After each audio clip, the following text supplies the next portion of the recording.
Good evening, everyone. Welcome to the Hutchinson City Council meeting for Tuesday, March 12th, 2019. Approve the council agenda. Any agenda additions or corrections? Mayor and Council, I would ask that you pull item number 14. It's the second reading of our Sustainability Board. We had accidentally posted the wrong version, and so just to make sure that we comply with state law and to make sure that our residents have the proper notice, I've just asked that we pull that and we'll put it on the next agenda for a second reading. So, Still okay for the second reading of the, ending the other two? yeah, the other one would be fine. So that's it otherwise. All right. I'll make a motion to approve them as presented then. I'll second. Motion by Chad, second by Mary to approve with the correction. All in favor? Aye. Opposed? Carried. Implication, Hope Family Church, good evening. Glad to have you here. Well, thank you. It's good to be here.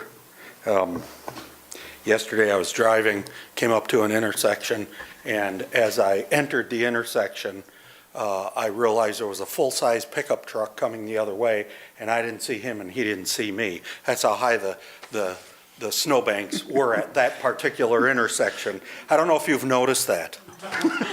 You may have. Well, actually, Mary had a good point. Remember when we used to have cars with antennas on it? Oh, You used to have the Put the little bulb things on the top of them. Maybe we got to bring those back. Maybe we ought to. Well, you particularly provide good service to the people of our community. You are doing a good job, and I want to commend you and say thank you.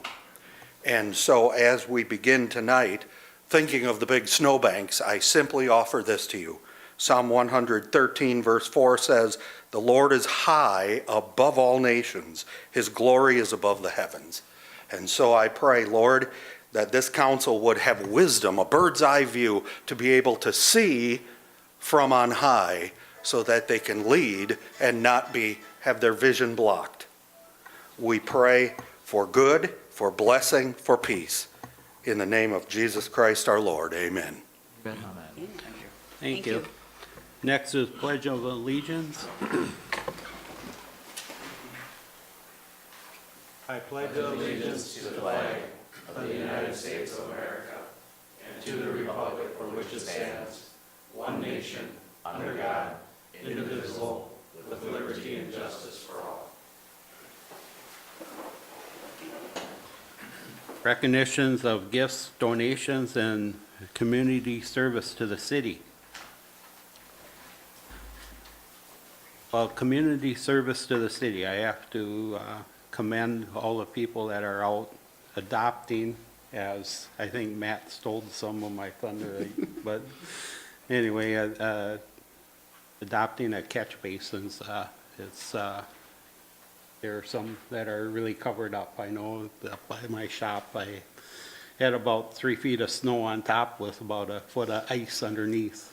So I was out chopping away, and I see the city's out cleaning them out. So I talked to the guys from the street department. They said that they're all caught up, right, John? So far, we got a few more in today, but, yeah. So I just want to thank everybody, and notice a lot of fire hydrants too are cleaned out. So I want to thank everybody for doing that. It's, Yes, I want to thank my neighbor for doing it. yeah. Be nice if it stopped snowing so we didn't have to do it anymore. I'll put that on the next agenda. So. Put a request in. I was gonna put it on the mayor, but this is better. We'll go over his head. Thank you. Thank you. We're going to hold you to that request, you know. I think he's pulling rank. Anything else? All righty, public comment. Anybody wants to address the council? All right, approval of minutes. We have regular meeting minutes of February 26, 2019. The council workshop of February 26, 2019. the joint meeting with the county commissioners of February 28th, 2019. Make a motion to approve all three. Second. Motion by Steve, second by Dave to approve all three of the minutes. All in favor? Aye. Opposed, carried.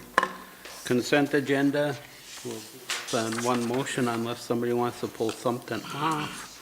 A is approval of Relay for Life event being held August 2nd and 3rd, 2019. Approval of resolution number 15019, resolution authorizing no parking restrictions on Fifth Avenue South.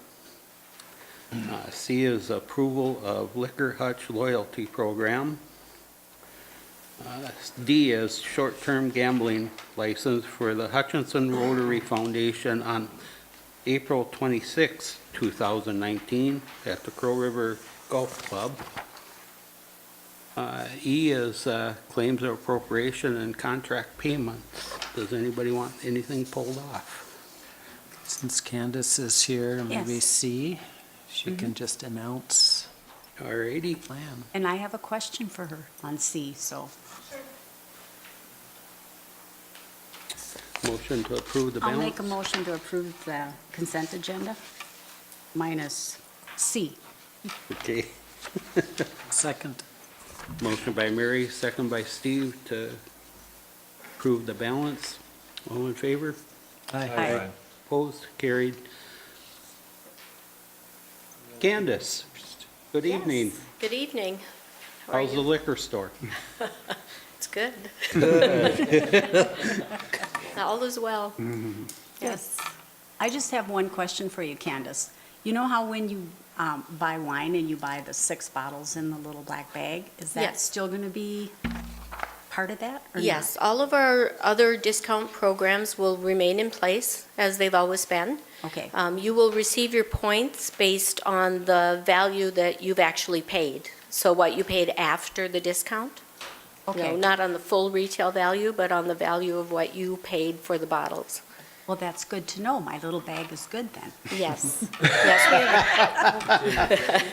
it's a very good question. We have a number of discount structures within the store, and all of those things will remain in place. Right, and then that will be in addition to the loyalty, right? Correct. Well, that's good for the public to know too. Yes, correct. Thank you. Thank you. I just Yes. thought it'd be a chance to tell the viewers what's being planned. that's all. Yes, yes. So at Liquor Hutch, we're planning to begin a loyalty program with council approval. The program will commence as soon as possible after council approval. The basics of it are that you will receive 1 point for every $1 purchase in the store. And after you have accumulated 500 points, you will automatically receive the ability to redeem a $20 bonus. So you'll be able to, on your, not during the transaction that you actually achieve the 500s, but on, or $500, but on your next transaction, you will be given the opportunity to redeem that $20. You will be allowed to let it go for a while if you'd like to. Say you have something special, a special event coming up, and you want to accumulate some of those points, you'll be allowed to do that. Up to a limit, but then you can redeem them for your special event or, you know, whatever works for you. And so like you said, all your other discounts are still in place too? All of our so- other discounts remain in place. The value of your points is based on what you have actually paid for your purchase. So if you get a 10% discount on a $10 bottle, and so you've paid $9, your points will be based on the $9. That's the way that will work. So all of our other discounts remain in place. Our Ad Match Monday program will remain in place. This is really on top of everything else that we're doing. It's a very competitive rate that we're using as a payback for a loyalty program. And we'll be doing some advertising, you know, let people know exactly where we compare, how we compare to some of the metro area stores and some of the larger corporate stores. So we're excited about it. We think it's going to, be a great benefit for citizens and customers, and also will help increase our sales.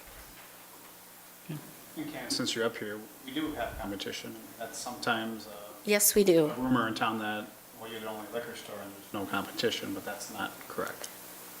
People like to say that municipal liquor stores have no competition. And while we have very little, geographical competition, close competition, we're a very mobile society. We don't stay in one place very long. And so every time you go to town, you have numerous options. So we're well aware of that, and we do everything we can to remain competitive, to give you, the best service that we can, to, be there with the answers when you need us. That's our job.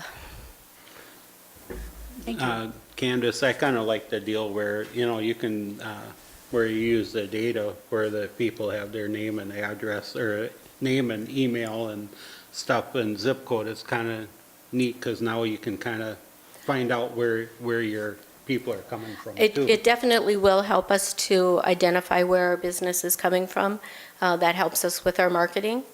It also helps us to pinpoint what people are interested in purchasing so that we can do more direct, email marketing.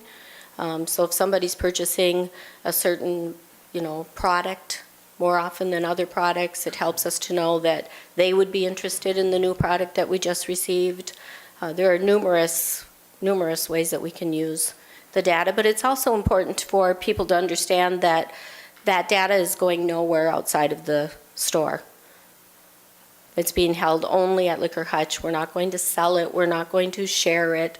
We're not going to, in any way expose their email address or any of their personal information to anybody. They opt out of getting You can- marketing. Yes, you can. Things, yeah. You can opt out of all of that if you choose to. All you have to do, once you've signed up for the program, you'll receive an email that gives you the terms of use for the program, that kind of lays it all out for you. And at that point, if you email back that you would rather not be part of the marketing or wouldn't appreciate further emails, or we'll definitely respect those wishes. It's good. Anything else for Candace? Sounds like a great Thank you. program. Thank you much. Thanks. Thank you. Make a motion to approve. Second.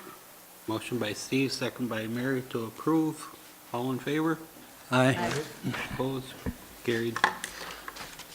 We do have a public hearing, but Dolph, how long do you got? You do her in 15 minutes? Pressure is on. Mayor and council, I'll jump right in. Tonight I'm going to summarize our Parks Recreation Community Ed Annual Report. For the past 2 months, we've been presenting with staff to the Parks Rec Community Ed Advisory Board. What I've done tonight is just pull off a couple items in each of the areas that we're involved with. First, I'll start with community education. Sharon Armstrong is our community education coordinator. Last year, Sharon put together 293 different programs in our catalog. Of those programs, 261 were held, so 89% of the activities were supported by the community. She also processed 556 building and outdoor facility use permits. In those permits, there's a category that you can project the attendance at those events. And by using those projections, it affected 308,000 participants that used the schools through community ed programming last year. Our event center and senior programming coordinator is September Jacobson. September last year scheduled just a little over 2,000 different programs and activities in the event center. And with that, we had 16,000 seniors and adaptive recreation participants that showed up for activities that she scheduled. Not 16,000 different ones, but just counting them all once. So we had a heck of a turnout of those participants. In the recreation area, John McGrath is our recreation service coordinator. Last year, we had 1,000 351 youth sign up for 8 different sports that we run as a recreational program. There's a lot of kids that sign up for associations. They're not duplicated in this count. But through those 8 different sports, John scheduled 625 different contests, either in gyms or on football fields or baseball fields. So just a lot of activity. Additionally, through the department, we had 39 tournaments that encompassed 17 weekends last year, and those tournaments involved 413 teams. Moms, dads, extended family show up. Our community, really is kind of bustling with activity on those weekends. In fact, a lot of the restaurants give us a call the 1st of January. They want to know which weekend so they can have an appropriate amount of staff on to deal with the folks that come to the community. We think that's a nice testament to the tournaments, number one, and that people really enjoy themselves when they get to Hutchinson. Another program that John is involved with is the Crow River softball and baseball program. This is a program that has 140 different teams that represent 20 different communities. And John puts the schedule together for that program. Part of the reason we do that is because then we can control when Hutchinson's fields are utilized, and since they're always kind of squeezed, John schedules us first and everybody else second through number 20. The nice thing is, though, everybody's needs get met through the program, and there's a lot of small towns that don't have a public parks and recreation department. Our facilities managers, Marv Haugen. Marv runs the outdoor aquatic center, the recreation center, and the Birch Arenas. Last year, we had another good season with the swimming activity. A little over 48,000 people stopped at the aquatic center to take in an activity. Additionally, at the Carlson Pool, we had 896 kids take swimming lessons, which we think is very important. That number stayed pretty static for about the last 15 years that we've had right around 900 young people take swimming. And we think that's an important thing, especially when you live in the state with over 10,000 lakes. At the ice arena, we sold 2,180 hours of ice time. Additionally, we had another 210 hours of turf rentals, which really came in handy. Not to jinx anything, but April was kind of a miserable snow month last year. Hopefully we'll have warm temperatures and sunshine the rest of the way out. And then maybe just to kind of push the seasons a little bit, our Parks and Natural Resource area, Sarah Weddy, our park supervisor, last year we had 440 shelters reserved. 2,278 campsites were reserved through our system. We also had a little over 3,200 hours of athletic field maintenance that gets performed by our seasonal staff and our full-time staff. That's a lot of ball fields and striping that occurs for the sports program. And we're not even close on snow removal to mowing, but last year we had 2,955 hours of mowing. So we do about 500 acres a week, and it hopefully it'll start about the 1st of April and usually wraps up right around MEA. Another big program or area we worked on last year was the Parks Rec Community Ed Master Plan. The staff, our advisory board, Dan Joka, Matt Yannick have all been working very hard to help facilitate putting the plan together. We really have appreciated the community involvement we have seen so far through the surveys, open houses.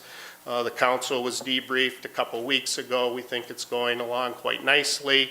We look to wrap that up by mid-year 2019, and I think we'll end up having a document that'll serve the community well into the future. I'd also like to thank the many participants, associations, and partners that helped the department generate over $1.3 million in fees. That amount of fees represents about 49% of our operating costs. So without the community support, our program would be much less than it is. Are there any questions from the council that I can answer? You guys are busy. It is busy. And we thank you for that. You know, our parks are beautiful. Yeah, Our thank you. facilities are beautiful. So You've been, thank the staff. so you have the point of sales too for, you know, when people check in. Yes. Do we track, you know, again, where people are coming from? at We track all? everything, yeah, Yeah. yeah. The point of sales program, I'd say about 4 years ago, 1 out of every 4 sales for a park and rec activity happen via a computer. Now 3 out of 4 do. Community ed, they're about 9 out of 10 happen via computer. So I think it's really helped make people's lives, you know, people are busy. They want convenience.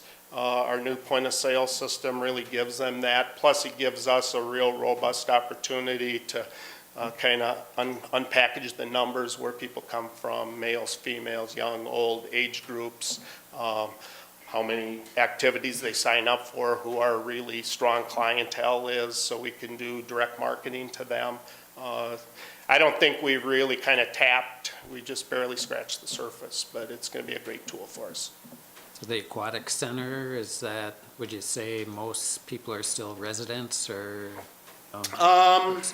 I could get the number, I wouldn't want to put my finger on it, but, you know, there's a significant amount of traffic, you know, as far away, Wilmer to the west, Waconia east, New Ulm south, and kind of St. Cloud to the north, and everything in that circle, all the small communities, they send buses.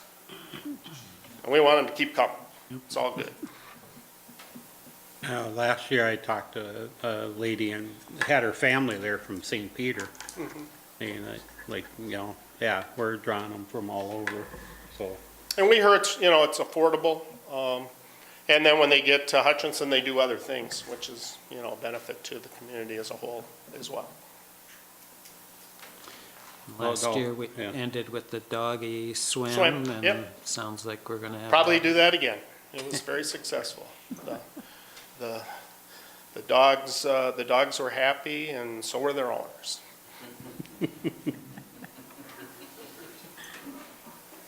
I'll tell your staff to keep up the good work. And Thank you. like Mary said, we're very, very proud to say we have nice parks. Everybody, when we go places, I know that's what I always hear, you know, trails, the bike, you know, the biking trails, the regular walking trails, and the parks are always. Should put together the total number of participants. You know, you mentioned some Yeah. of the, you know, by areas and groups, but Yeah, it's it's significant. Yeah. million users. Oh, yeah, easy. I wouldn't doubt that at all. Okay, thank you. Thanks, Joe. Thank you. Donovan, can I put you under the gun? How long you got? No. No? Probably not. If you wanted to take care of item 13 and 15, we would have time for that, so. All right, let's do that then.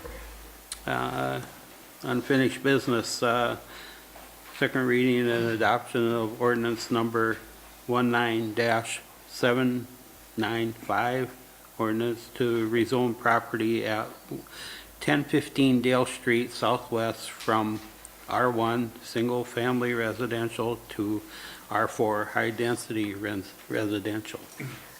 Mayor and council, you guys adopted the first reading of this at your last meeting, along with several other planning and zoning items regarding the Woodstone facility. There hasn't been any changes to the ordinance since the first reading, so we'd ask you to consider adopting the second reading and the ordinance. I'll make a motion to approve it. Second. Motion by Chad, second by Dave to approve. All in favor? Aye. Opposed? Carried. Under unfinished business, item 15, second reading and adoption of ordinance number 19-797, an ordinance repealing the section 31.26 and 31.31 of the Hutchinson City Code pertaining to the Creekside Advisory Board and the Tree Board. Mayor and council, you guys approved the first reading of this ordinance at your last meeting as well. Once again, the Sustainability Board would replace these two ordinances, but I think as I shared at the last meeting, or Mark did, those boards haven't met in a couple of years. So. Make a motion to approve. Second. Motion by Mary, second by Steve to approve. All in favor? Aye. Opposed? Carried. Mayor, may I suggest you go to item 16? Okay. New business, item 16. Crow River Snow Pros event on August 9th through the 11th of 2019.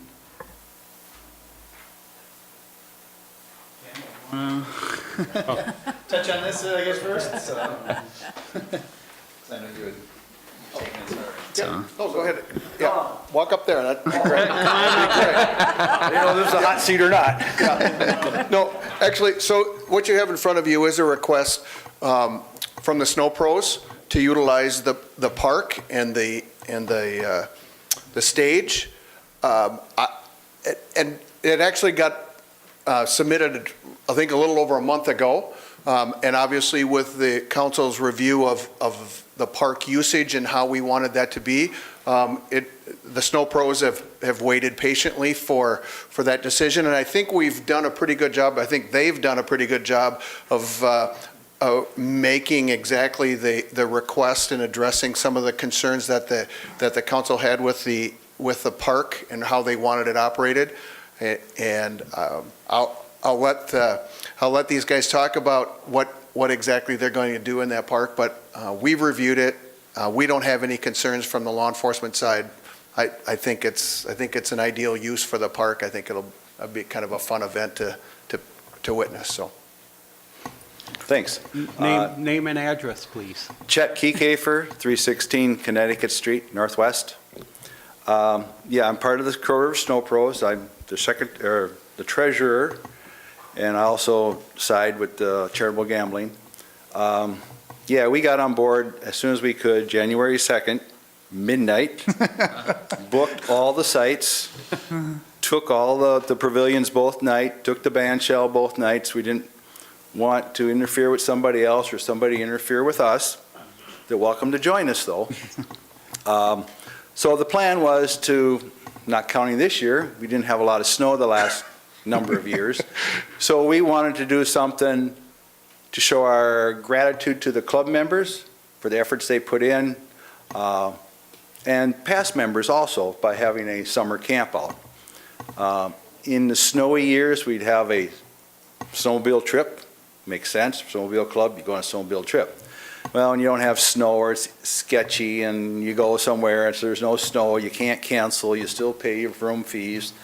So summertime, we're going to do it here instead. So our goal is to, take over Friday night, Friday, all day Saturday into Sunday.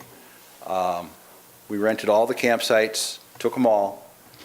I don't know if we're going to fill them. That doesn't bother us. We're just going to have a good time there. We're going to have some food catered in on Friday night and Saturday. That's our plan. We're going to have we have a band scheduled for Friday night. I forget the name of it now. I think it's somewhat of a local band.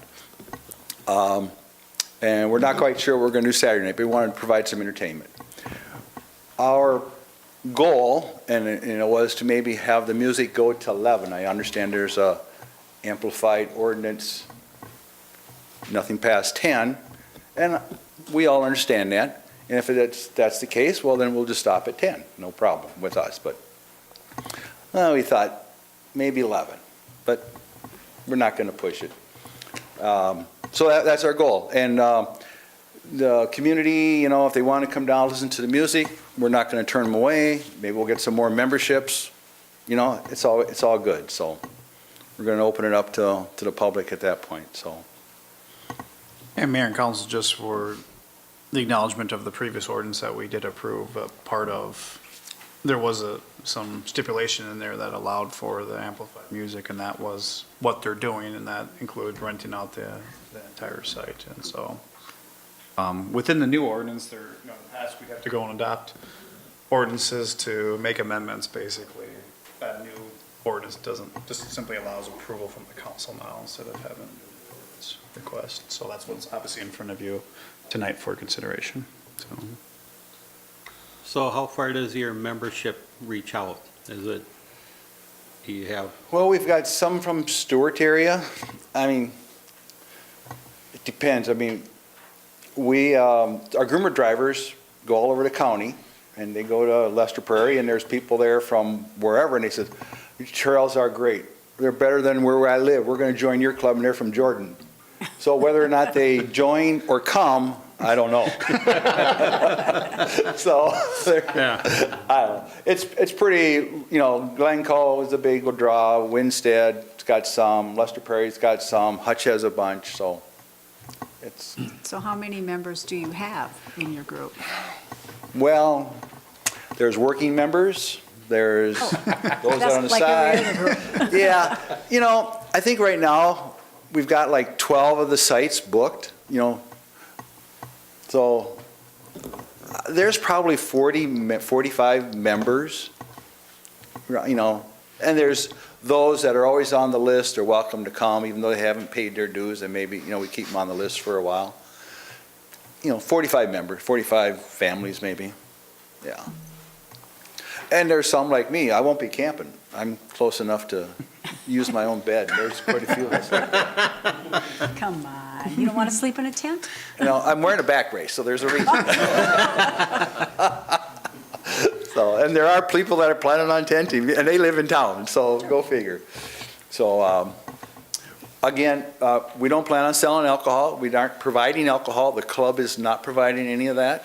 You know, that's strictly, we're not taking on that responsibility or liability. So I want to make sure gentleman over here knows that. So, you know, we can't stop people from bringing it in, obviously, but they're staying. So, okay, so that's what I have. Any other questions? Sounds Nope. like a great event. We kicked around what we wanted to go, where we wanted to go, and they were looking at the county parks, and someone says, me, why don't we try the city park in Hutch? And they, that was a great idea. You know, along the river, nice view. Yeah, shade. You know, and we the spray for fields. mosquitoes. Yeah. And that was also brought up too. And you can bring your rent bicycles. kayaks and Yeah, yep, that's right. canoes and- And if people got something to do during the day, they can go do it and still come back, you know. Well, the other trails are commitment. right there. You can walk, you can bike, you can Yeah, take the little paddle, the little kayaks out, you know, there's plenty can of fish. things to do. Fish? Hey, okay. I'll make a Anything else? motion to approve and with the waiver for the amplified music to 11 o'clock. Thank you. I'll second it. Motion by Steve, second by Chad to approve. All in favor? I, Opposed? Carried. Thank you very much. Thank you. All right, we'll go back to the public hearing. First reading of ordinance number 19-796, ordinance to revise chapter 90, right-of-way management. Good evening. Good evening, Council, Mr. Mayor. Before you tonight is the public hearing to receive and consider comments for the right-of-way management amendments. The amendments being proposed are driven primarily by an FCC, or Federal Communications Commission order, requiring cities to adopt specific standards related to small cell. This is the third time we've addressed small cell in this ordinance in about as many years. So this continues to evolve and change. Seems like it's pretty fluid over time here now, and I can only assume that it'll consider to do that moving forward. Ultimately, what you'll see in front of you with the proposed changes are really dialing down or trying to pinpoint and have more of a really subjective type of requirements within our ordinance. As an example, identifying that the poles need to be black is a great example of that it doesn't say as established or set by the city. That's one thing that the FCC and all the carriers that were concerned with it, with the requirements at the federal level, even at the state level, those have really become kind of at the top of their list as far as things to target, and they don't want to have to play guessing games with cities or local units of government when they're proposing these sites. So what city staff did is we used resources related to the League of Minnesota Cities. In your board packet was one of the attachments from the league regarding the FCC ruling, kind of what it was, what it meant, the timelines associated with it. And really that's what we're trying to get ahead of here, is to establish clear and specific aesthetic standards related to height, related to color, related to signage, all those smaller type of details associated with these sites. Originally we didn't intend to do that. We were hoping that we'd be able to go through a couple of these and then revise our standards as we learned more once some of these sites went into play. But the way the FCC and the carriers were pushing this forward, they really didn't give us a choice. So we had to try to answer some of those questions without knowing some of those questions even would exist. So I think ultimately in the end, we're proposing standards that are more clear, more specific, related to aesthetic requirements for small cell within our right-of-way. We'll continue to monitor that and reflect those changes moving forward as we learn more. We do have still have some inquiries related to small cell deployments, not just from the city right away, but also MnDOT right of way, private property. Those things are still in development.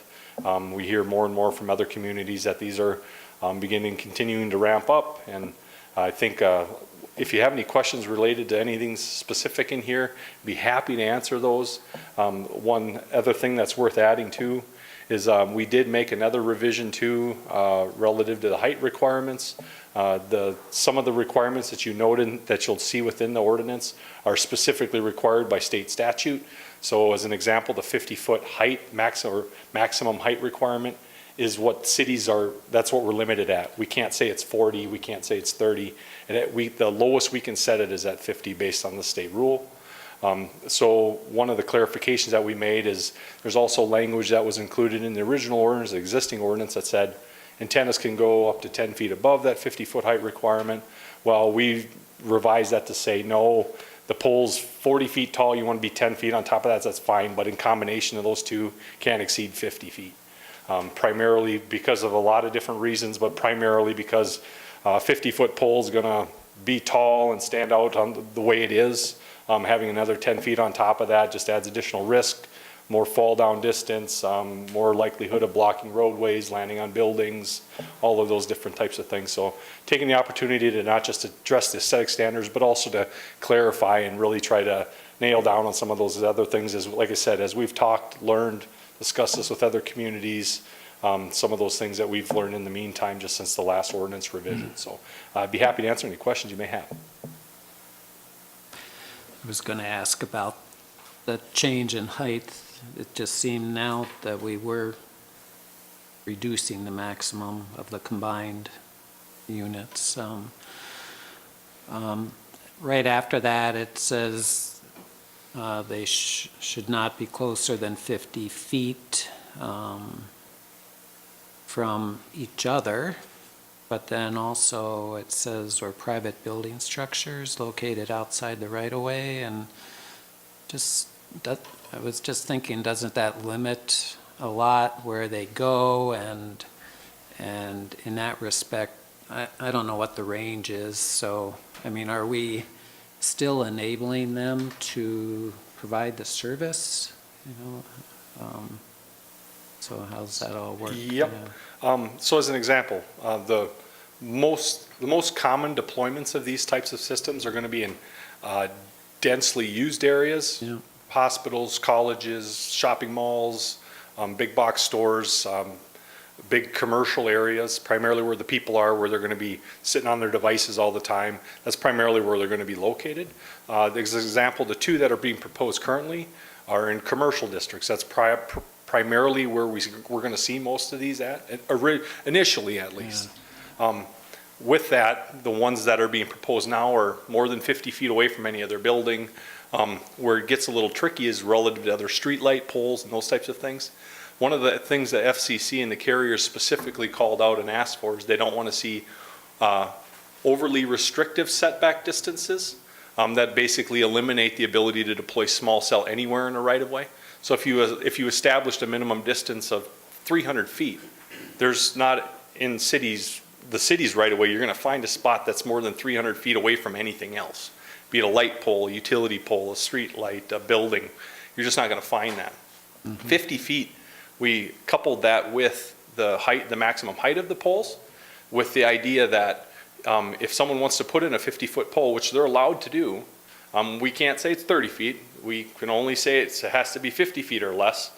That's where the idea of having a 50-foot setback radially from anything else, be it another light pole, so it's not going to fall on a light pole, it's not going to fall on another piece of city infrastructure, it's not going to fall on a neighbor's home.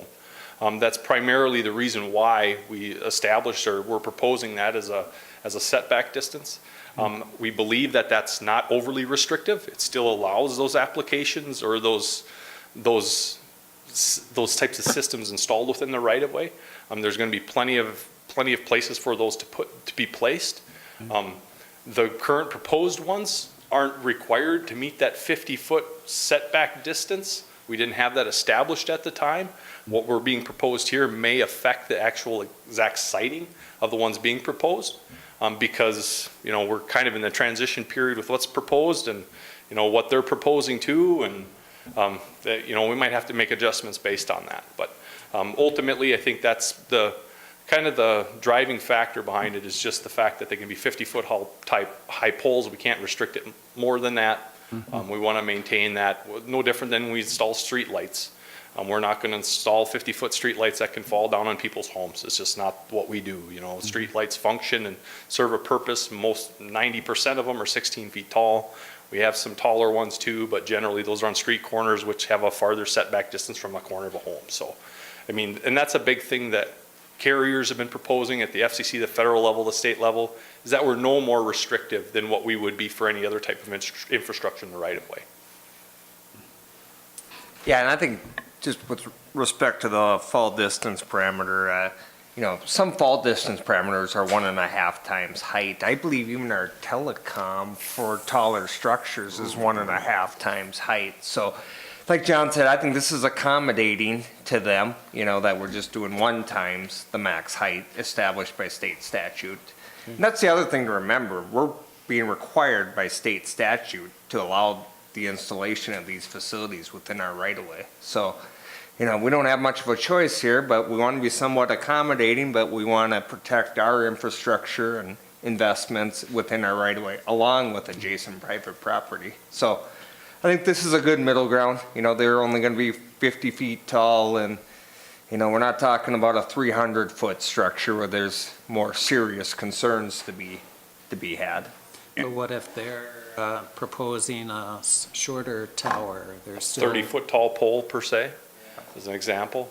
We would still require the 50-foot setback, and for a number of different reasons. As I already stated, but primarily because of the zoning districts these are proposed to be placed in. If they're going to be proposed in a residential district, we're going to have a CUP process because of that. That's already established within our ordinance.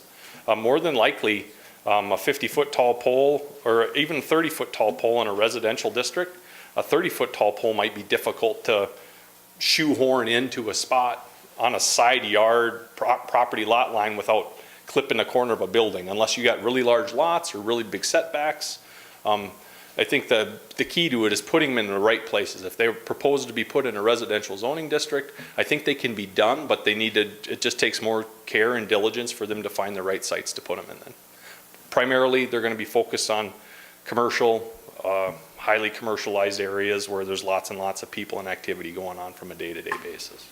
I think the way it's written, the residential can be the most restricted, but we also have to remember that every single individual resident is allowed to put in their own. Or yeah, a wireless type of a system, correct, where they can boost their own Wi-Fi signals. Small cell's a little different in that it's going to be subjected specifically to a carrier.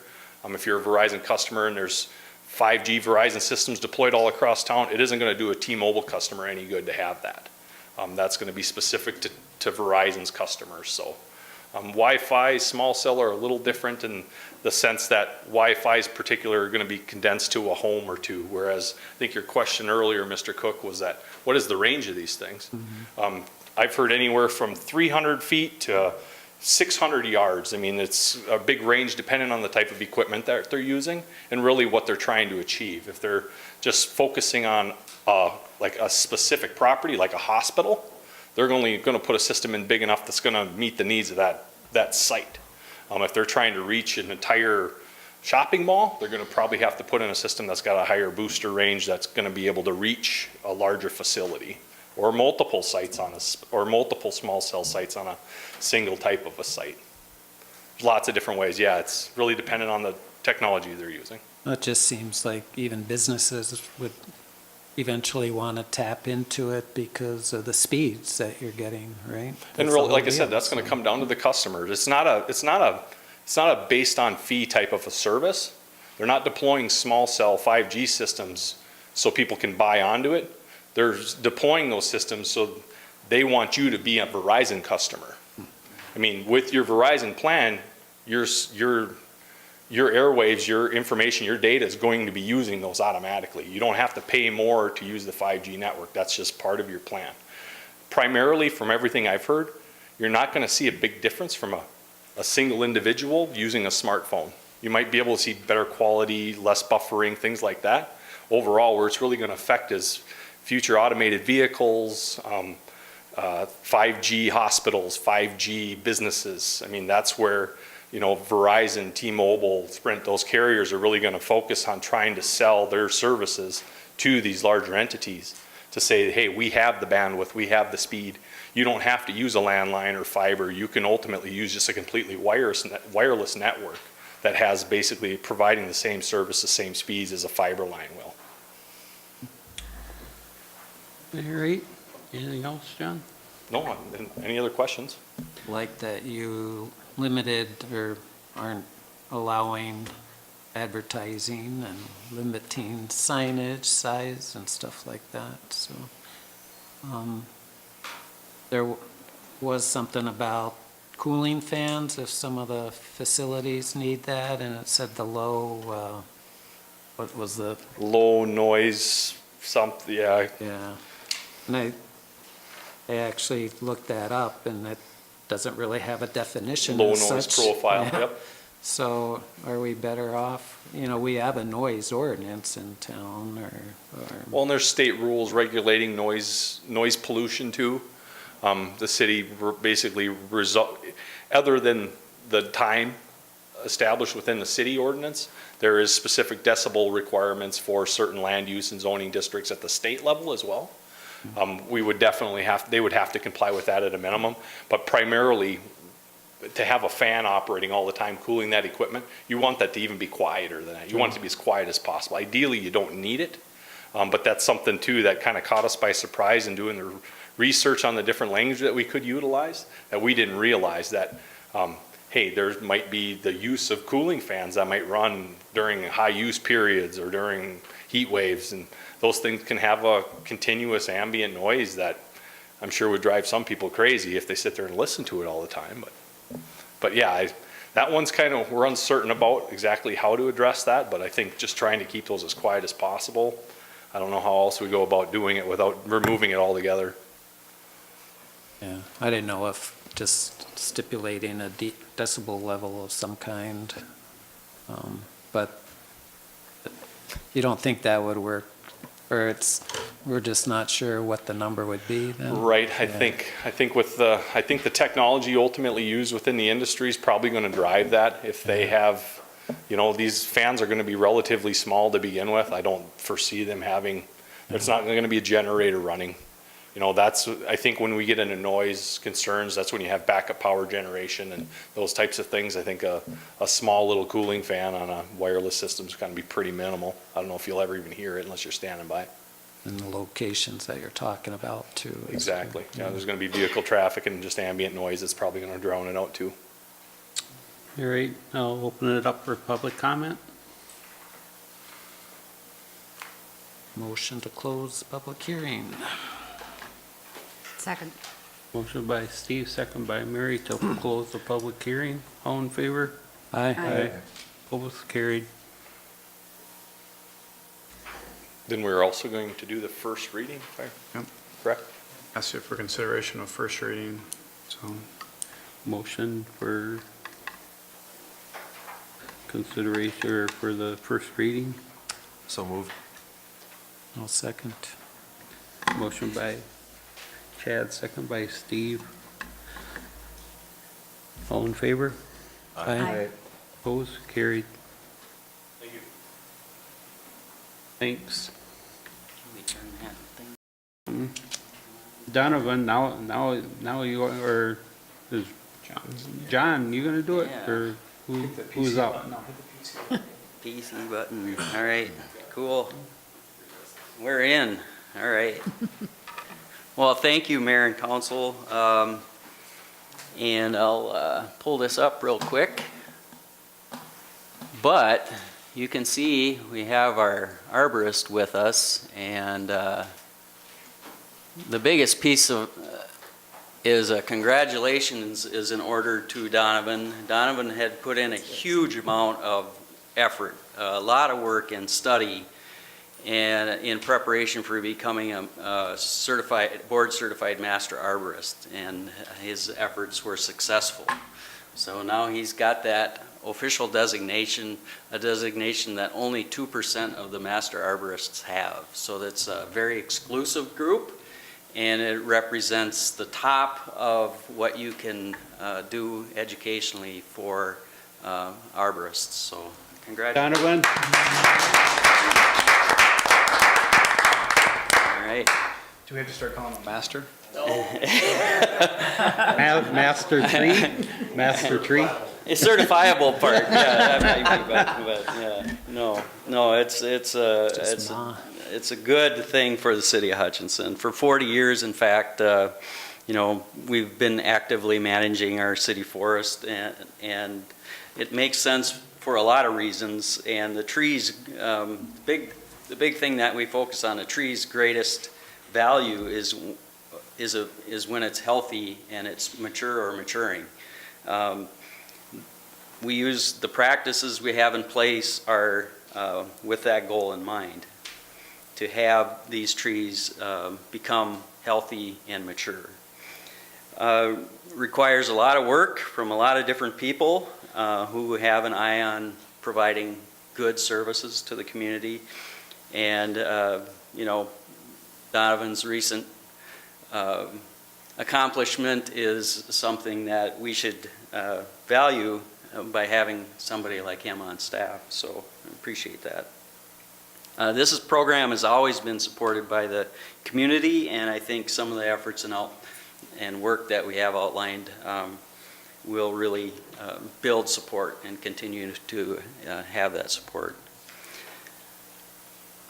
So we use 4 different major documents that we work on, and they're living, breathing things. We keep after them at least annually, oftentimes more than that.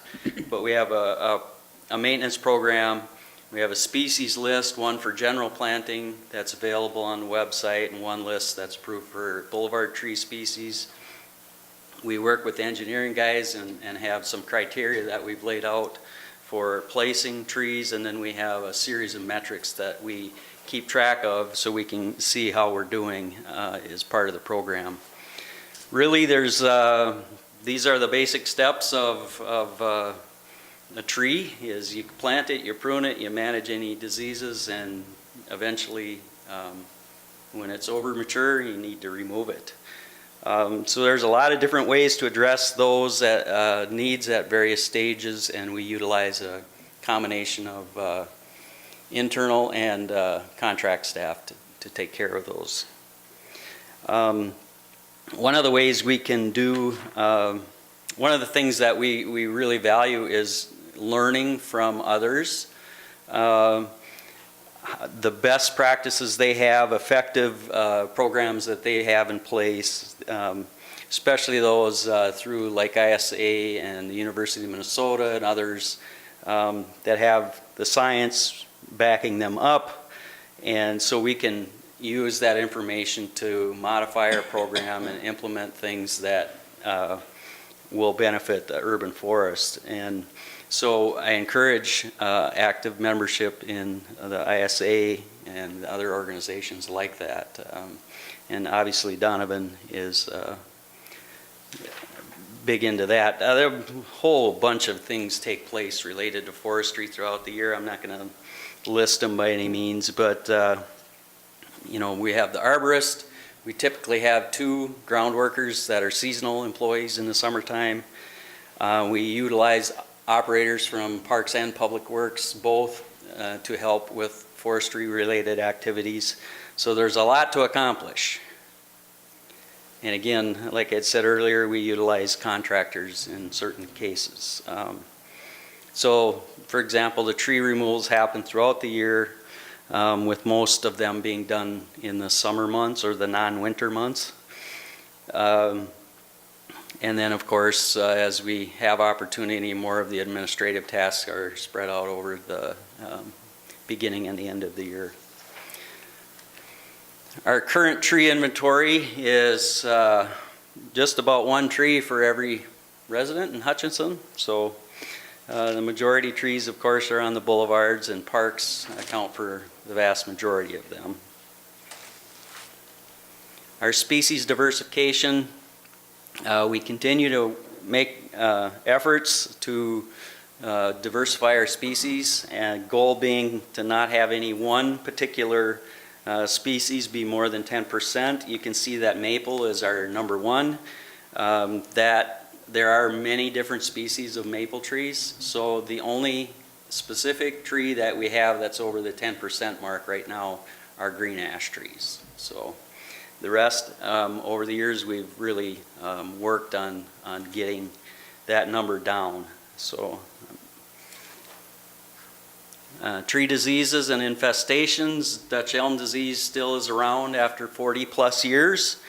There were 7 removals this past year for that. Bur oak blight is still an issue in the community.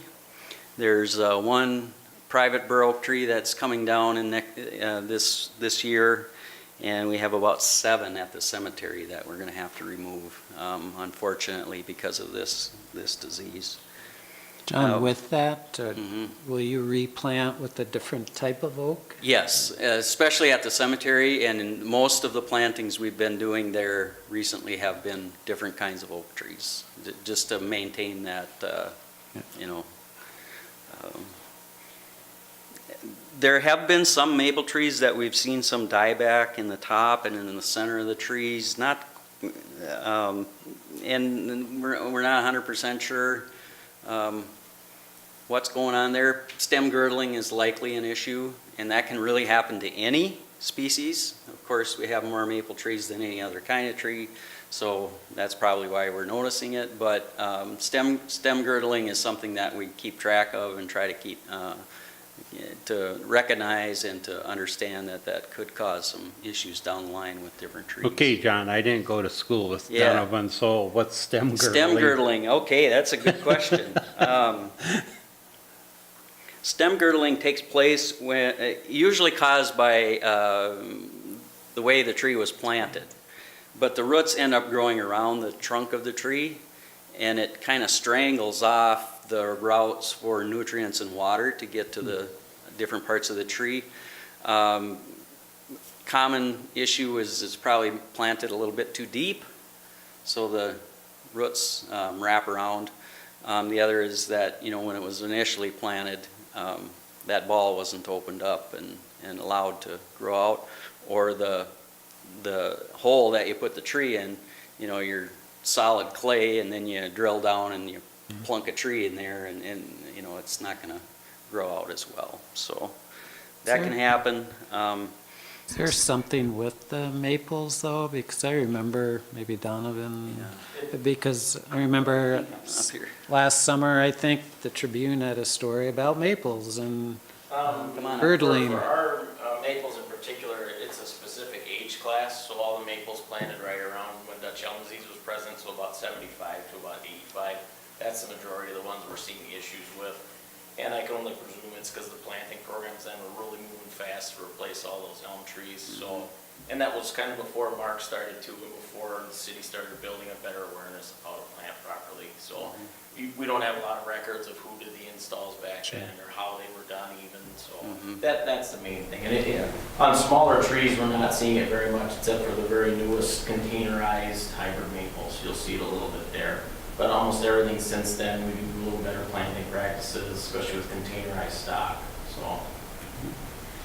So Donovan, if for the private citizen, if they go and purchase a tree, can they just give you a call and you can kind of help them out when And to we've plant got it? on the website, plus we'll have a new planting guide this year. Just the questions I've been getting over the past 3 years, I finally sat down and wrote everything down, had kind of a document that will pertain to all the questions that I've had that should cover all the bases, and we'll put that on the website. I'm not opposed to doing some videos of planting techniques. It's a 5-minute video, and you can watch how we do it to prevent that early. Emerald ash borer, we've talked about this a little this winter already. The one thing I do want to point out is we did have 55 ash removed and replaced in 2018, and the emerald ash borer itself is as close to us as Clearwater and Eden Prairie are the two closest sites. Yeah. Did you ever find out what Clearwater is doing, or Wright County, you know, what their It's such a program? small town. They're just, as they die, they're going to come down. Yeah. You know, they've got contractors. They don't really have anyone in-house dedicated for forestry. So it'll just be a address as needed type situation for them. So that's probably who this is going to hit the hardest is towns, you know, maybe 20-30% smaller than us. We're going to have a dedicated forestry crew, and a lot of those towns are mostly ash trees. So as this moves out into the state, that's who's going to hit the hardest. Problems. Where are ash trees? One of the key things for managing any future infestation is to kind of be able to monitor and know where they are and continue those efforts, the proactive efforts to remove and replace ash trees on boulevards and parks, school properties and cemetery. And again, actually we had 55, so roughly 2.5%. So we dropped our number of total ash trees by that roughly 2.5% down to 2007. So planting, we purchased a whole bunch of trees for a whole bunch of different planting programs, and we ended up this year purchasing 332 trees at an average cost of $94. That includes all kinds of different sizes of stock, from bare root all the way up to ball and burlap, larger trees. Those choices are made depending on the planting site. And this is where those trees were planted. We had 110 energy trees and down the line, and you can see where the 55 diversification came from, working with the high school and a lot of the school property relative to the construction of the new high school. A lot of the ash trees, green ash trees, were in that area. So when that was re-landscaped, we were able to work with them and get that taken care of. So, again, it's down from 349 the year before, so roughly 100 less than the year before. And the year before we had about 75 of those trees. The difference is related to grant funding. So we expect a little bit of a drop in our planting for 2019. One of the areas would be energy tree program, and the other one would be development trees. We dropped that down just a tad to more reflect what we did this year. Overall, we've seen that number go up, of course, as more new homes have been constructed and things, but this is just to kind of more right size that number. But with developments, they're responsible for landscaping, and so that doesn't count with our numbers. Ours would be like The boulevard trees. boulevard trees in developments that, that are paid for as part of the building permit and development, so. Just single-family homes, Jeff, Yeah. is the 30 estimation. It doesn't include any commercial property. Correct. Landscaping plans. Right. What about, why the energy tree drop-off? That's a pretty popular program. We're hoping we can do more than this, but this will be the year that we see a reduction in the transfer from that. So we're trying to figure out how that's all going to work financially at the end of the day, because we would get that. Previously, we got the 30,000 from. But that was just incorporated into the larger transfer from the Correct. utilities. So Matt, if that was something that the council wanted to continue as a program, Yeah. talk about that. Yeah, and to be honest, we're hoping that the increase that we've seen in the last few years of development trees, if we can transfer some of that, we might be able to cover the cost of it. So those are some things we're working out with finance, so.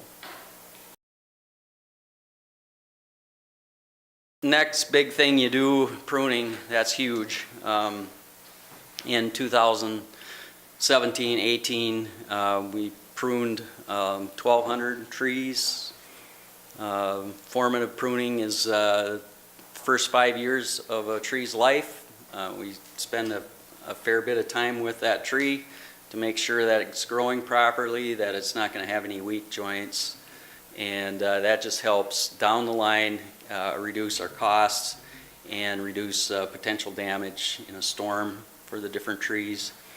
If we look at it, if our mature trees, we're at about 11-year cycle, 8 years if you include the formative trees, and kind of the industry standard is 5 to 7 years, so we're getting closer, which is the good news. And Donovan, you do all that, or your seasonal help? I'm pretty much, when there's a cut made, I'm gonna wanna be there, whether I'm doing it or the seasonals are doing it. So we haven't done any higher on pruning for a while. We've been keeping up kind of in-house, so. Yeah. But the pruning then is during the summertime then? For the formative pruning, the Right. small tree stuff, then the seasonals and I'll go out, and then the winter time, it's mainly the full-timers and I'll go out and do the big trees. Yep. One of the things too is that we take care of ponds. We usually do that as soon as the leaf program's done. Thanksgiving to Christmas time is that time of year that we kind of set aside to tackle the different ponds. And so this year we did 6, the biggest one being Highway 7 Pond number 1, which is Oddfellows Park near the archery range. That one's probably our biggest pond that we took care of this year. When you do that, like I just noticed the one by the pedestrian bridge, really pretty extensive. Yeah. Shrub, I mean, what are you really trying to achieve? Sure.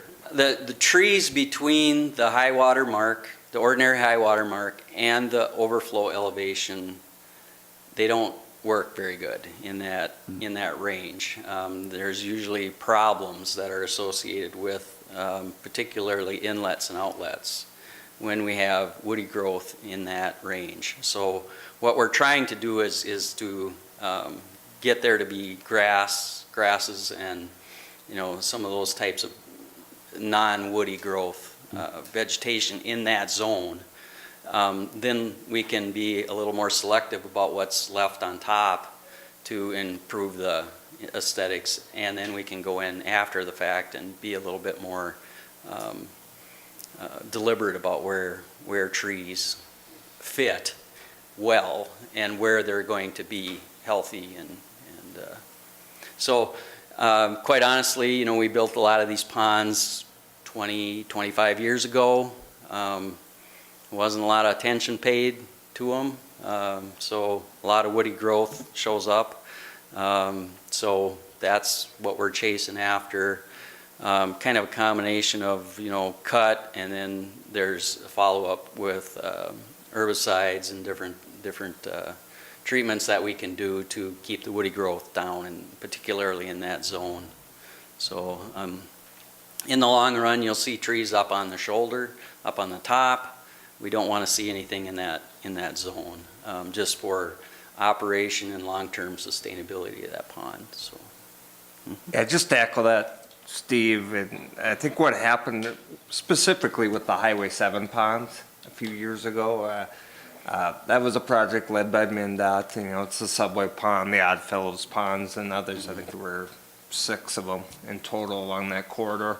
I think, lack of a better description, the landscape architects involved got a little too cute on us. Yeah, and like John said, it introduced woody vegetation where it shouldn't have been, is the bottom line for the long term.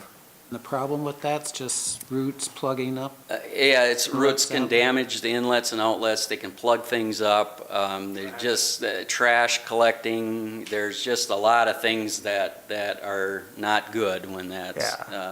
And it's on then you slopes. have no grasses growing because you got cover from the woody growth, and then you get a big heavy rain. You can get some erosion and gullies and different things. So grasses are the right thing for that zone, the inslopes of the ponds. So that woody growth, the bushes.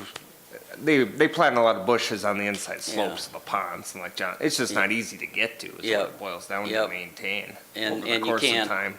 You can't maintain the washouts and the things that happen underneath there. So, removals. Eventually, every tree comes to that point where there's really nothing reasonable left to do but to remove it. And city staff, we generally do most trees that are 24 inches or less.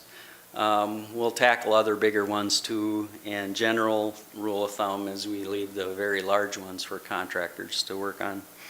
But we had 131 trees removed, and that's a 0.97% mortality rate, which indicates to us that our forest is young and healthy. Young and healthy typically is about that 1% mortality rate. As the forest matures, we can get up into that 2.5% isn't unusual for a very mature urban forest. So we're definitely on the low range of that, and indicates to us that we have a healthy and young stock there.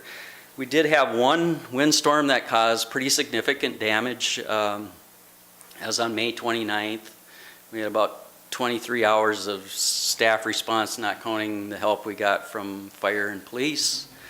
And it took us about a week to clean up after that. And on the 31st, City of Litchfield was here with a crew. They came with all the equipment and the staff, and they pitched in and put a really long, kind of ugly day in, helping us out. And so if you're near where you live, Mary, that's where they were, west of downtown, kind of along Lynn Road, in that neighborhood. And their help was very, very much appreciated. So thank you to City of Litchfield. I'm not going to go too much into the financial, other than, there's a bunch of different ways we get money to plant trees, and certainly donated labor is probably the one thing that I do want to point out. There's a number of events every year where volunteers are used for tree planting. The expenditure side, labor's a big part of it. We use arborists, operators from both Parks and Public Works, and then we usually have a couple seasonal staff. You can see that tree stock, about $94 last year. Is that going to go up a little bit? I would expect, and so takes a lot of things to make this program work. I'm not going to spend a whole lot of time on this. This is not in your packet, but it's some of the things that we do internally, just to give you an idea. is, kind of what our work plan is for the upcoming year. We did have 2 operators go up and get trained on February 1st as the pruning workshop through ISA. Our previous guy that was trained had retired.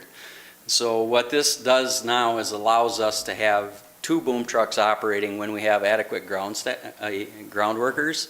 We can send 2 trucks at a time while we're in the pruning season, which helps boost those numbers up and drop our average hopefully a little closer to that 5 to 7 years. So. If somebody, a resident, sees a tree that should be pruned, maybe it's blocking a sign, or Yep. Mm-hmm. maybe it's a younger one where branches are sticking out by the sidewalk, they can call? Yes, or definitely. I saw on the website. 4219 is the general number. The other one, you can do a report a problem on the website. And I see I got dumped on here the other day. There was a lot of them. So that happens from time to time. So yeah, once it's on the list, we'll deal with it. So we may have to prioritize a few other things, but we'll get there. So that's the most helpful. So it's written down so we don't forget it. It's the big thing. So yeah, we'll do some surveying of particularly ash trees, related to our some of our reactive things that we identified, and we're going to be communicating with adjacent property owners regarding those lower quality or poor quality, poor health ash trees. So one of the things that we're really going to work on is a little bit more drilling down on the potential financial impact of an infestation of EAB, to help understand what the removal and replacement costs are for those types of trees. Reviewing species lists, knowing what commonly available tree stock is out there, helps us on the planting side, and then helps us to hopefully right-size the replacement trees so we can manage that end of the cost.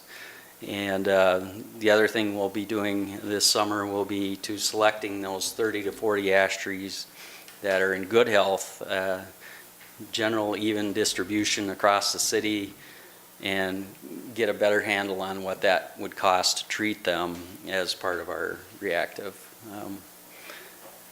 measures. We'd like to gather whatever information we can so we can provide it to property owners if they would, so they understand what their options are for treating ash trees. Thankfully we had a couple really nasty cold days this winter, so hopefully we put the brakes on the EAB for a little bit. We had a couple days there below, I think we had 2 days in a row 38 below, so that'll put the brakes on them a little bit, we're hoping. So, but we do want to provide that kind of information that people can look at and know what their options are for treating. With the treatment,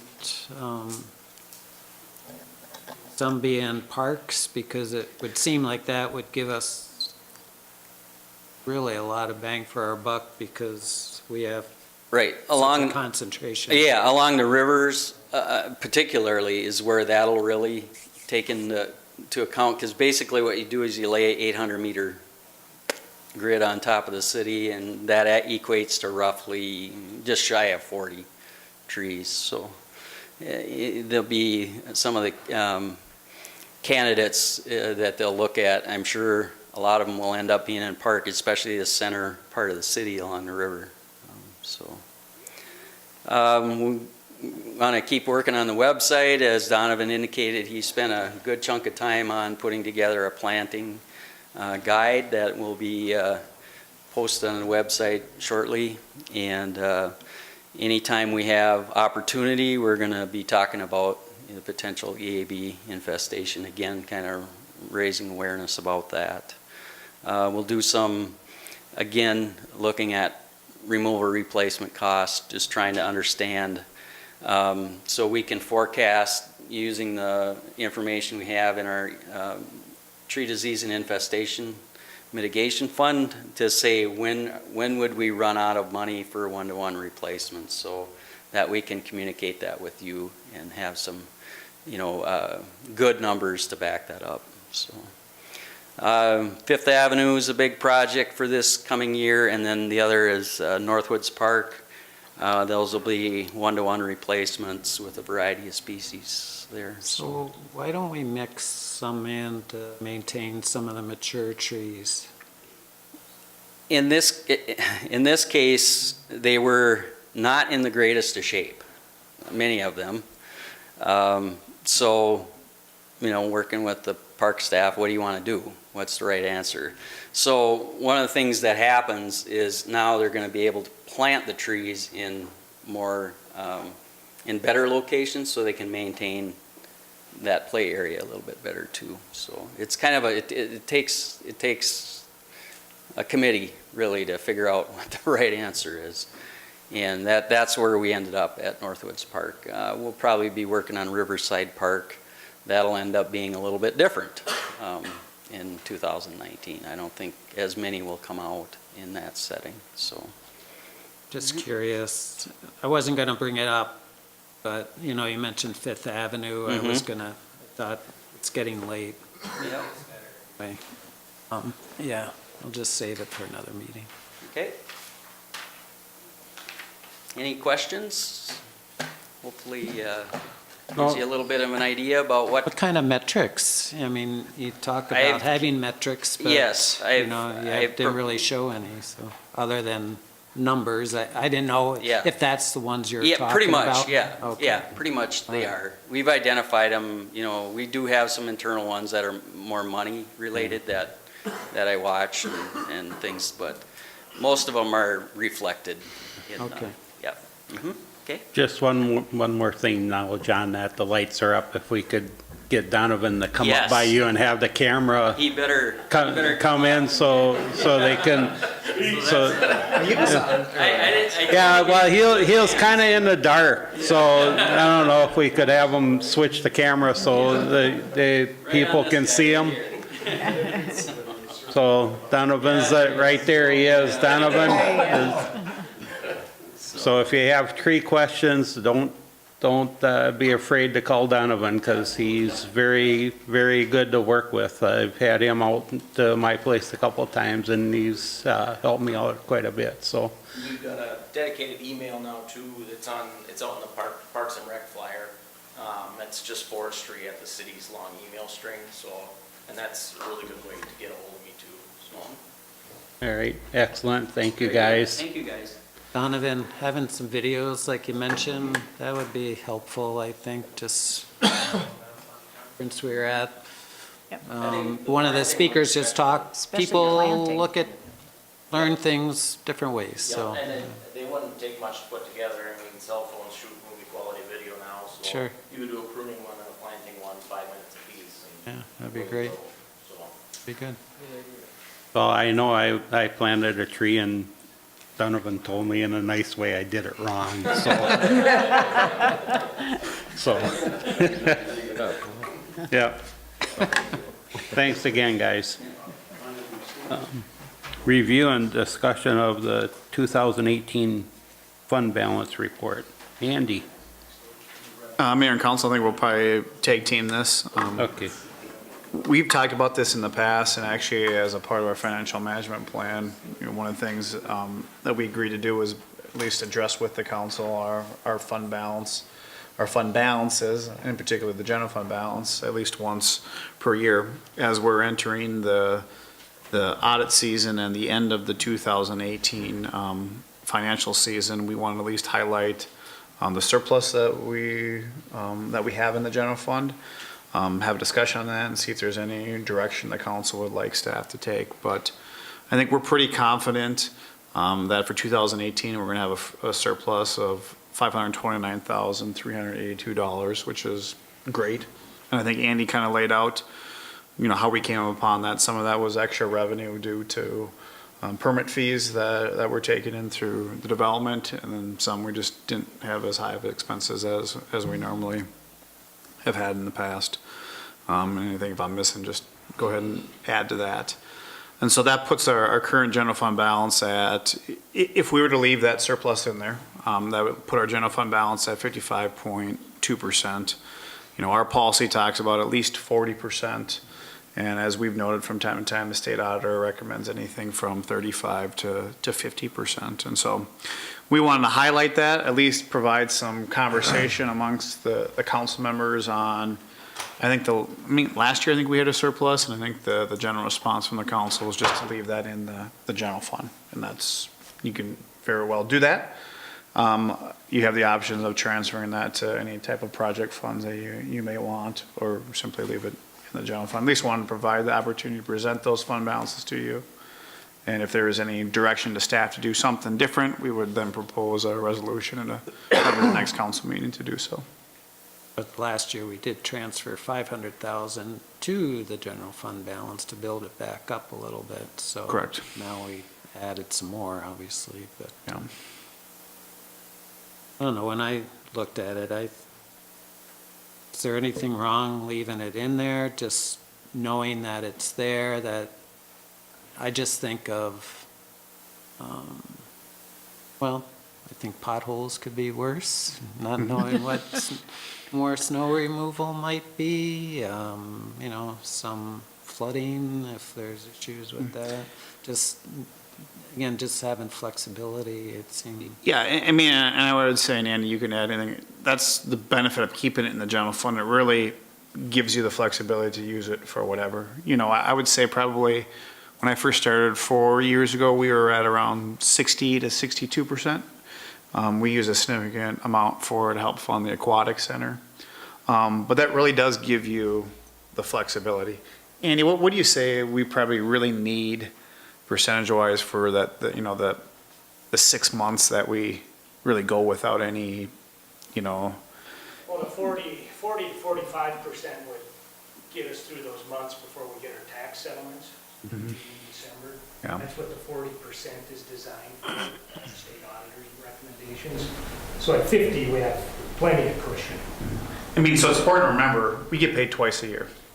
You know, I mean, it's a simple way to look at it. And so, you know, so people ask, well, why do you have a 50% fund balance? Well, there's, you know, several months throughout the year where we're not getting paid. And so you need that fund balance, obviously, to cover your expenses. And so that's where the guidelines in. And like I said, there's nothing wrong with keeping it in the general fund. We've just stated at least once a year, we're going to present it. And now would be the time if we want to transfer everything to do it, because you could still backdate that to 2018. I like keeping it there, where it's I at. think we should leave it there for now. Yep. Likewise. PV hanging out there too, so. Yeah, and like I said, you know, and I think you know, and this is obviously something important for you guys to remember when we talk about, you know, fleet needs, PD needs, I'm trying to think. Playground equipment. The playground equipment, facility there, I mean, that's why we have the fund balances that we do, to give us that flexibility, at the same time being mindful of future economies. You know, I don't think, at least in my time, we haven't had a whole lot of conversations of spending down the general fund balance in replace of tax increases or whatever, and those are always options as well for councils,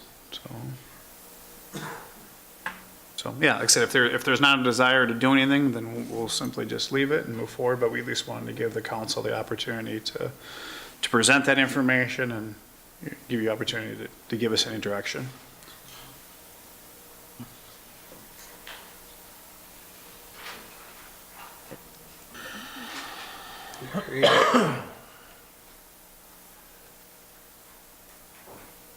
Alrighty, moving on. We don't need no action on that, do you, Matt? Nope, like I said, All right, you guys are all pretty clear for us, so. yeah, clear. Alrighty.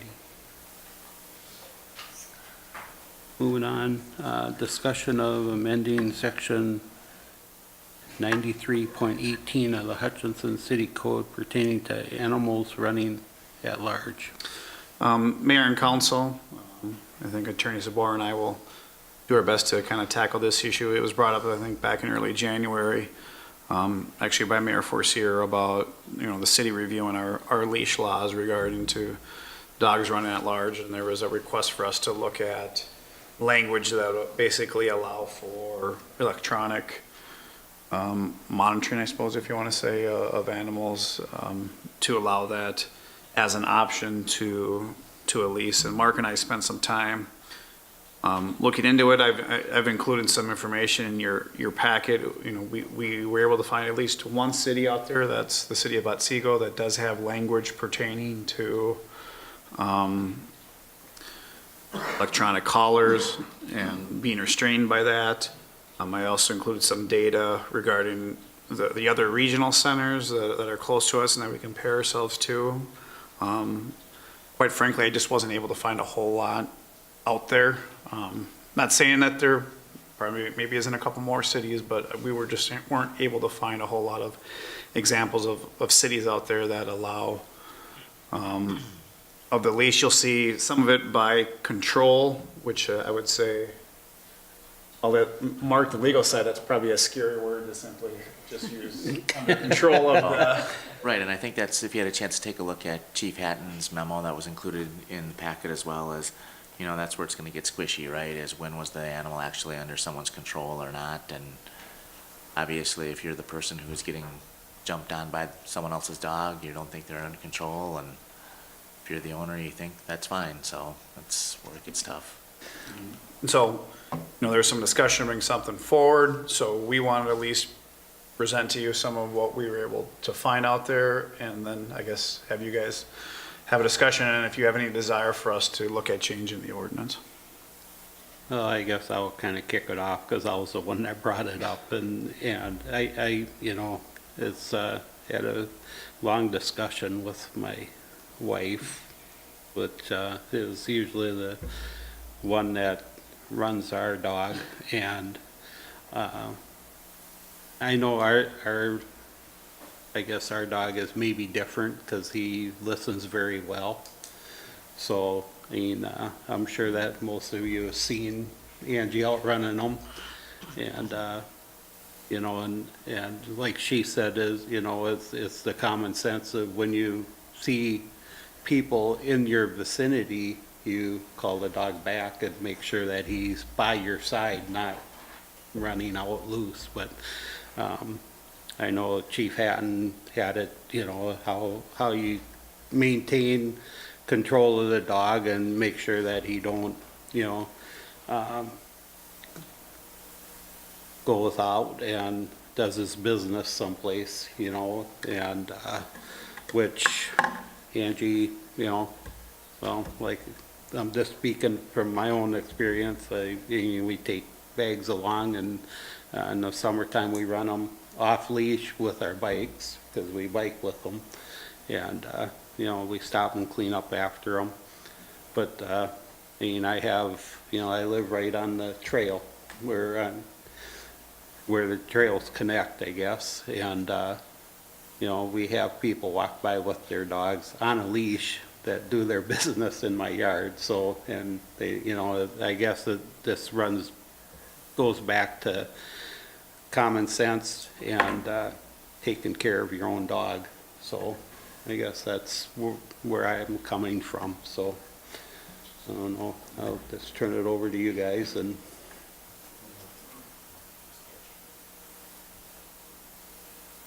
there are dogs running loose, there's no getting around that. Yep.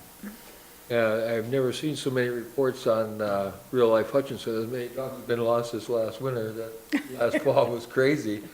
Yeah. For the number that was running and had been not found, some of them. I think I agree with you, Mayor, is anything I can't stand is someone that is walking their dog either off leash or on leash, and they do their business and they don't clean up behind them, and there's way too much of that going on as far as I'm concerned. But if it doesn't make any difference if they're leashed or they're not leashed, they're still not cleaning up after their animals, so. yeah.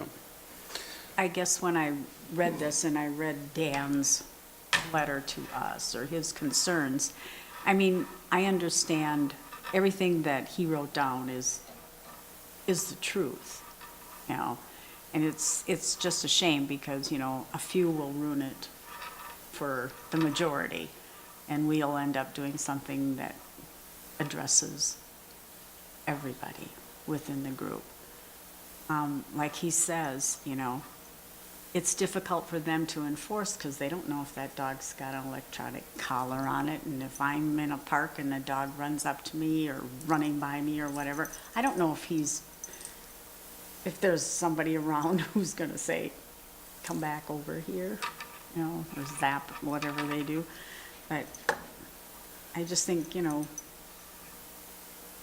guess I kind of look at what our ordinance is, and I understand your plight, Gary, I really do.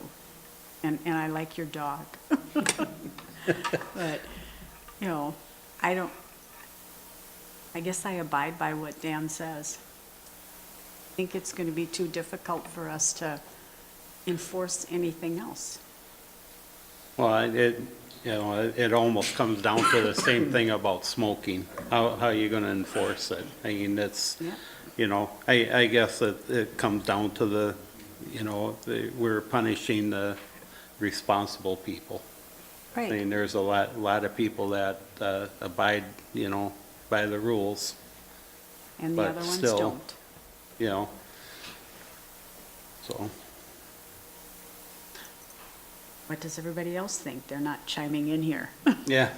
And I think the chief made a lot of good points too, and I look at families too, and like little kids playing in a park, if a dog's on an electronic collar, like the kid isn't gonna know that, and it might freak them out, or when you're biking down the trail, people are running with their dog on an electronic leash, and sometimes the dog gets excited and disregards that electronic leash to a point. I had a bad experience with my dog getting almost eaten by my neighbor's dog that was supposedly had his collar on. Mm-hmm. But my little miniature pincher made it through, thankfully, but not by much. So and leashes can fail, I get that too, but I think I'd like to side with the chief too on his points and how it'd be virtually impossible to enforce anyway. I feel the same way. I guess I just had the same concerns I'd shared with you before. And I get, again, there's good people with you that, do a good job with the dogs, and but this would apply to everybody, and so. And I just want to say, I asked the chief to put together the memo expressing some concerns from enforcement standpoint. Obviously, I just want to make it clear, at the end of the day, if the council decides to change the policy, the staff will, like we do, will work within the guidelines. But I think it was prudent, at least from the policing standpoint, for him to express concerns, with changing the law. So if that was the route you'd want to go. There's when I read through some of these about, the different cities, it's under control. Well, there again, is it under control by having a leash on or, electronic collar? I mean, it comes back down to the owner taking care, because I mean, you get a, 10-year-old girl that has a 80-pound dog. I mean, can have a leash on it, but I mean, that girl's no match for that dog, so, I mean, that's just where I was thinking. And I know I have a extraordinary dog, I think, that, listens very well and very well mannered, so, but I guess it's, and I understand where the chief is coming from. No, when it is and when it isn't under control. But you still have to give a lot of credit to the people that keep their dogs on a leash. I see sometimes 2-3 dogs with one person, and they're all on a leash. Yeah. So they have control of their animals, and I appreciate that a lot, from that perspective. Mainly because of the wintertime, not quite as imperative as it is in the summertime. Not this winter. We do have the dog park too. Yeah. Right. I mean, so just And I guess, Mayor, if you would like me to bring forth an ordinance, we easily can. I don't see there's a consensus to be in favor of that. But I guess Mark and I are more than willing to bring forth an ordinance if there's a desire to vote on something, I guess. So, but I don't sense that. Yeah. So I'll just leave it at that if there's a desire. So you can request something in the future.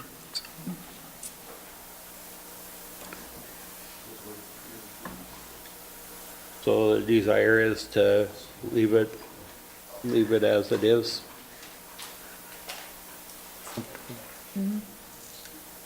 Alrighty, moving on. Let's see. The last item we have is number 17. Yeah. First reading of ordinance number 19-798, ordinance regulating smoking in city parks. Mayor and council, at our last council meeting after the adoption of the, I guess, the new parks ordinance, Councilmember Cook had brought up the idea of, I guess, a less restrictive ordinance than an all-out ban, specifically focusing on restrictions within so many feet of playgrounds and ball fields. And so based off of what appeared to be a consensus to at least look at that, I brought forth a draft of an ordinance that would address some of that. Like I said, what it would essentially do is that it would prohibit smoking or the use of tobacco products, including e-cigarettes, within 25 feet of any city playground or within the confines of Tartan Park, which is currently an ordinance, Veterans Memorial Field, the ball fields at Roberts Park, Riverside Park, Northwoods Park, and VFW Park, and the Aquatic Center. And then also, it would prohibit it within 25 feet of an entrance, walkway, or spectator area as well. So I'll put that in front of the council for consideration. So, and I thought, again, after our first discussion about making all the parks tobacco-free,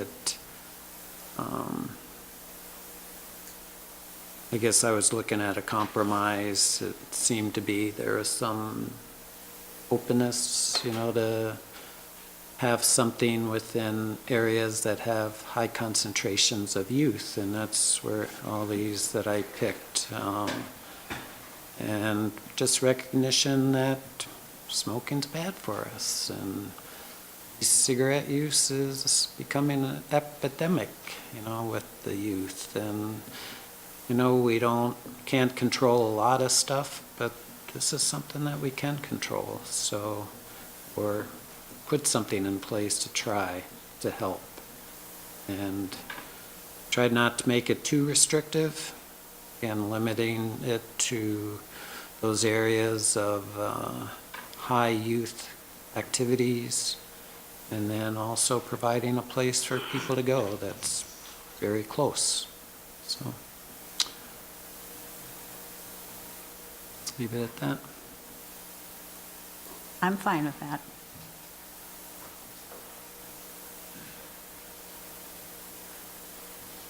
This works.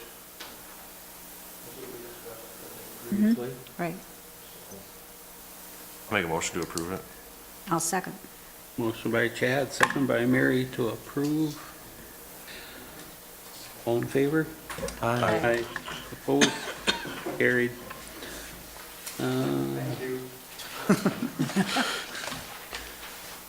We have governance, we have motor vehicle department 2018 recap, 2018 preliminary financial result and local sales tax update, and the Hutchinson Public Library minutes from January 14th, 2019.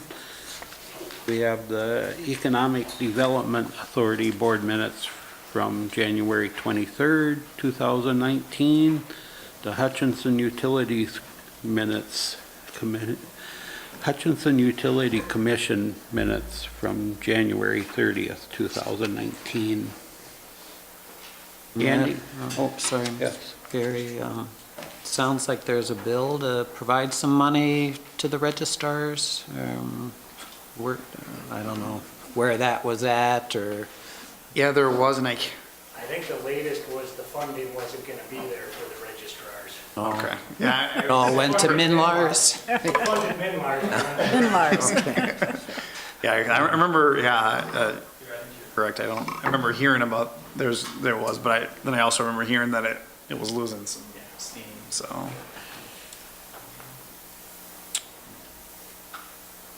Is that it, Steve? Yes. Okay. Andy, you have anything else for us? Nothing tonight, no thanks. Alrighty. Dolph, you have anything else? Nope. Mark? Nothing else tonight. Alrighty. Still left my glasses on. Mary, I got you down. You got anything for us? No, but, but one little thing, you know, and John left, but if you're in a neighborhood and you have a lot of water, should they be contacting the street, you know, if your street starts to get flooded, get a hold of the city Call and let Public them Works know. Department, like I said, otherwise file that, you know, report a problem. You know, I'll just say that with noting this. We have over 3,600 storm drains. Right. In town. They very well could be working on a half dozen of them at one time, and so, people just need to be patient that they'll get it and they'll come and address it, but it could take a couple days to, obviously unless it's a severe traffic hazard, but they're doing their best to get out there and get to what they can. So they can be spotted? Yep, and actually, I think someone was asking, if it didn't ask me, but mentioned my wife, or my wife mentioned it, that are they spotting them so that they, you know, you kind of have a general idea where they're at, but you don't know exactly where they're at. well, I know they have marked some of them out there for people. Like I said, people said, well, do you have a map? Well, there's 3,600 of them. We have a map, but not at a resolution that we could provide to somebody. So if you have a question, just call. Because we can be able to pinpoint for you in your neighborhood. I've also suggested, go to Google Maps, and you might be able to find out where the catch basin is on your street to give you an idea. That's what they've been telling them in the metro to do, go to Google Maps. Yeah. And you'll find There's, it. like I said, I would, use that if you don't want to call the city, otherwise you call, the public works or engineering staff, they should be able to tell you, looks like you've got one 20 feet down from the intersection or whatever. And actually, like Matt said, call, but report a problem, I think that'd be better, because right now the public guys are out marking. What they do is they actually have a wand that they go out, and they've been marking them, so. Is that what the blue is? I've Yeah, seen blue. the X's and the lines in the snow, yeah, they, and I did talk, Jerome was out right by Pro Maintenance, and they actually have 2 steam machines that they're using now, so they're, and according to him, when I talked to him about 4:30, he said that they're pretty well caught up on the real problem ones, but if we do get the big rain, I mean, Oh, it Past was streets that weren't a problem. crazy on Saturday. Right. yeah, so. But anything else, Mary? Nope, that's it. Dave? Oh, I'm gonna say no. Okay. Steve?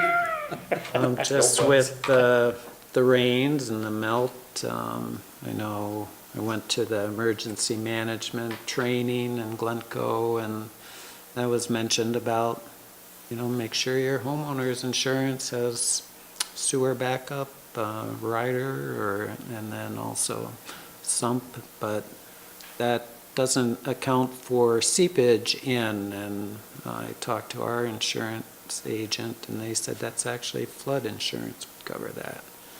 But and I saw something on one of the news channels about that there's a 30-day waiting period, so this is the time to do that if you're afraid of, your basement getting water and have all that stuff checked out. And the other thing was, for Mary's benefit, again, the plats and maybe that storage to, Yeah, I'll get something. yeah. Is that a promise? No, it was, He's got it on TV, Now that we so have this now. fund balance, Yeah. so we can afford to buy something. Okay, that's it. Chad? I don't have anything else. Mr. Yannick? One thing, and I'm sorry, I don't know all the details yet, but I did send a notice out to the council maybe a week or two ago. There is going to be a town hall meeting regarding property taxes. That's on Friday, March 22nd at 10 a.m. I don't know where the location is going to be yet, but I'll get that out to you. And then secondly, we did send a request off to Representative Erdahl regarding bonding, at least to get the word out there regarding river basin. And so that's out there just in case you see something. We're hoping at the very least to get the word out on the project that we're working on. It'd be great if we could get some funding this year, but we saw it as an opportunity to at least get that information out there. I know we had our last TAP meeting today, and we'll be coming back to the council probably with some other ideas, but we're not gonna wait and see what happens with this session, because if we do get some funding, that will really point us in one direction, and if we don't, then it gives us a clear idea of what the next steps will be. That's it. Well, all I got is just congratulations to the wrestlers, the swimmers, and all the winter sports, hockey team, girls and boys, the boy and girls basketball teams, and the dancers. I guess they did well. So just wanted to congratulate all those teams on a good season. And think spring, let's get the track people out there and everybody else going. So with that, adjournment's in order, and have a good evening. Motion to adjourn. Second. Motion by Chad, second by Mary to adjourn. All in favor? Aye. Opposed? Carried.